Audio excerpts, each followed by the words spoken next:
The dwarves, along with Bilbo Baggins and Gandalf the Grey, continued their quest to reclaim Erebor, their homeland, from Smaug. This is my review of The Hobbit, The Desolation of Smaug.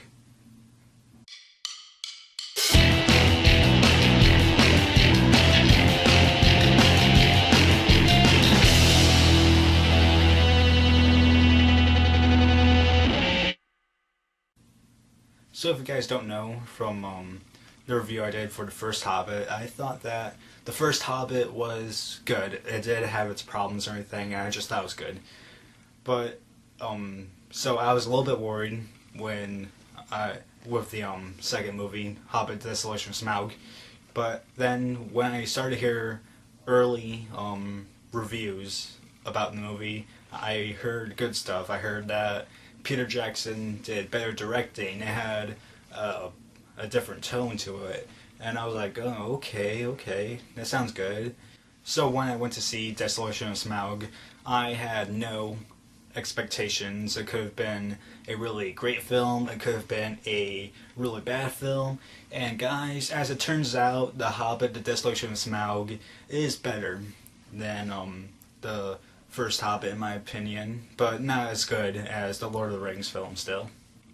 The good points. So the major good point about The Hobbit, The Desolation of Smaug, like with the first Hobbit film, was the visual effects, the production design, costume design, makeup, and directing from Peter Jackson, because all those things combined got us back into this world like they always do. And I thought that the visual effects, costume design, production design, and makeup were just superb. Like, they were like really good. I mean, as like they've always been like in the first Hobbit and throughout the Lord of the Rings trilogy. Like they, like whoever are the makeup artists, the visual effects people, and production design and costume design people are for these movies. I mean, they do like really terrific jobs. I mean, they really do. Yeah, the directing of this film is better than the first one as well, because it doesn't really have that childish tone at all, in my opinion. Some may say that there are just like 2 or 3 parts where it has like that childish tone still, but that's fine for me, because the first movie I thought I had like a lot of that. But if it just has 2 or 3 scenes of that, that's fine for me, because the rest of the movie was more dark and serious. And I thought that the directing was done well with the action scenes, because they were really thought out well, and they looked beautiful, and they were paced right. I also like the theme of this movie and what it's trying to say. So the theme of this movie is that power corrupts people and like everything in the world. And I mean, it's true. Like in the Lord of the Rings films, like the thing that corrupted people the most was power, and the power was the One Ring. And in the Hobbit trilogy, it seems that the equivalent of the One Ring is this stone that the main dwarf named Thorn is trying to get, and it seems to be like the power in the Hobbit trilogy. And it just goes to show you that the One Ring isn't like the only power that everybody wants, like, because everyone has their like own ring.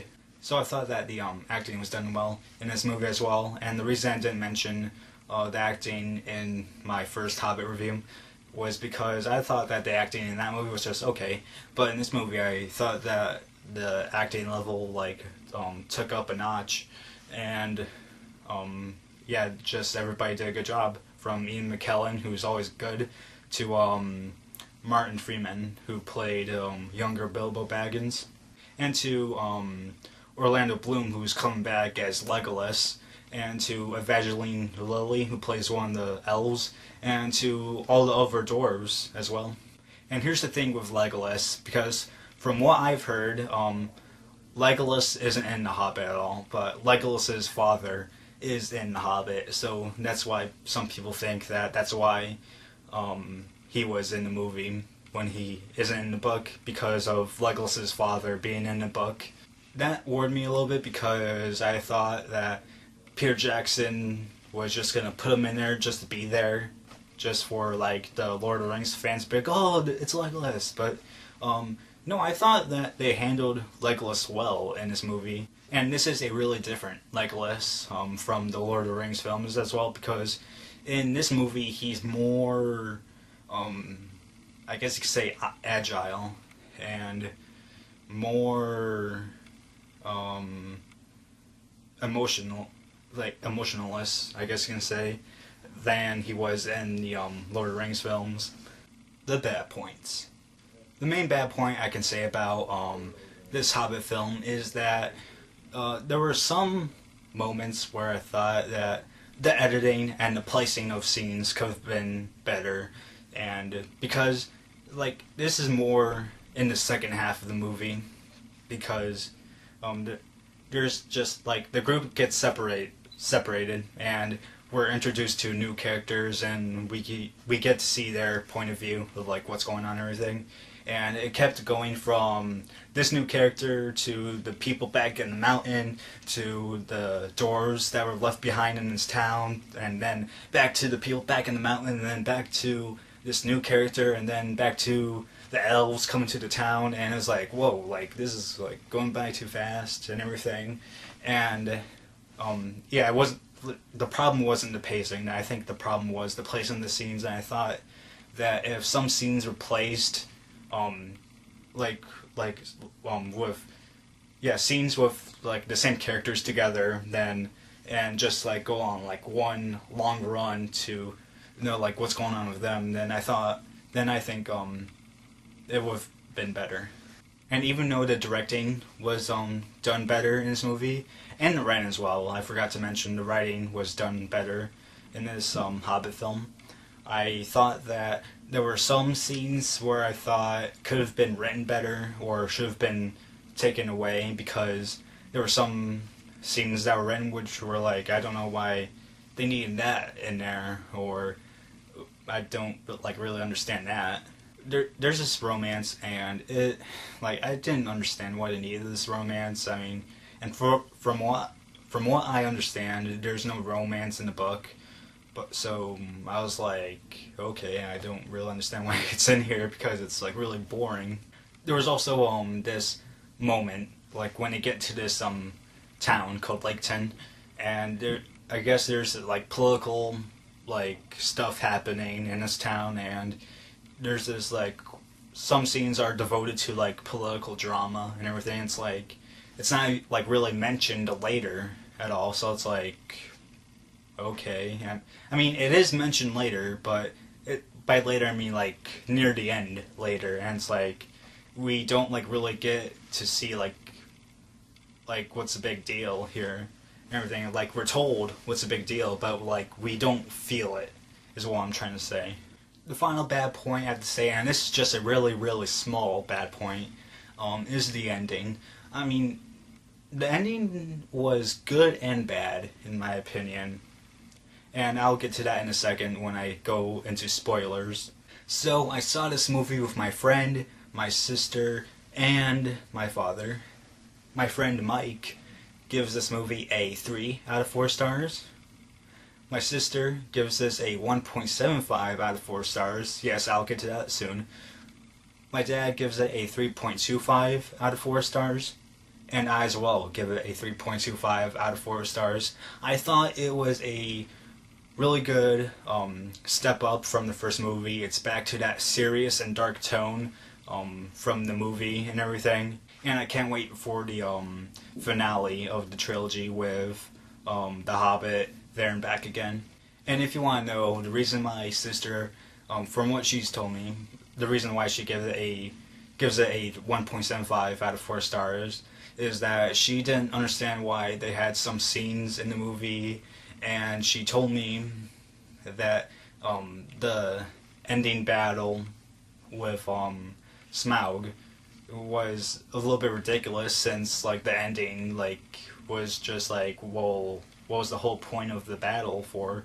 And you'll know what she means when you go see the movie, and she didn't like the ending, and she told me that at one point she got so bored that she was sleeping. So I was like, oh, okay. Alright, spoilers for The Hobbit, The Desolation of Smaug. If you haven't seen The Hobbit, The Desolation of Smaug, or if you haven't seen the first Hobbit, then get over now, because I'm going to spoil the ending, and I don't know why you guys would want me to spoil the ending for you unless you've already seen it. So if you have seen it, then stay, but if you haven't, go now. So the ending of Desolation of Smaug goes as follows. So, Smaug and the lead dwarf Thorin are battling each other with words, and then it's a trap basically because Thorin is on this statue, like this huge statue, and Smaug like is coming at him like slowly as they talk against each other, and then the other dwarves like break away the statue, and I guess it was just a cavity, like the outside of this like statue was a cavity, and it opens up and it's like this gold is underneath it, and there was this whole big thing like a few minutes before this when like they were getting like this molten gold to like run through these channels and everything, and I guess it like went into this cavity and it still like it didn't dry up yet, so the gold like went onto Smaug, and Smaug was underneath this like pool of gold because he was in this bigger channel, and everybody thought that they killed Smaug. But then Smaug comes out and he's like all like golden and everything, and he's like really mad, and he's like ah, and he like gets out of the mountain, of the caves and everything, the labyrinth, and he flies in the air and gets the gold off, and then he goes he starts flying towards Laketon because he thinks that the people there helped the dwarves like get into the mountain somehow, and he thinks that the people like don't really respect him, so he's gonna like destroy them. And then it's like he's flying there and he's like, I am death, and then Frodo, I mean not Frodo, Bilbo comes out of the mountain as well and sees Smaug going to Laketon, and he's like, what have we done? And then it goes black, and it's like, well, okay. I mean, here's the thing with the ending. Like, I like it because it's a cliffhanger. I think it's a really good cliffhanger. But the reason I don't like it is it's like sort of sudden and out of nowhere in a way.